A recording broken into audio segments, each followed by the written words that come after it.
Hi, everybody. It's Christina Daves with this week's Free Publicity Friday PR tip.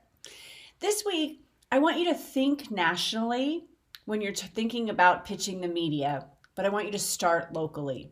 It's so much easier to get local media coverage.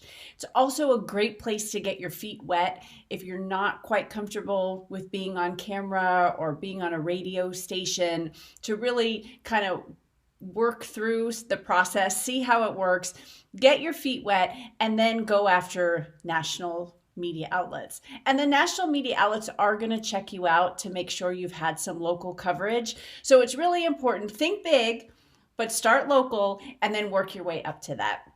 So that is this week's publicity tip.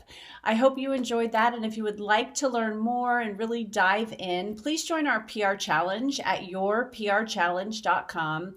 It goes for 10 days. It's about 10 minutes a day, not even 10 minutes a day. And I take you through the whole process of pitching the media. So I can't wait to see you in our challenge. And then I can't wait to see you land in the media.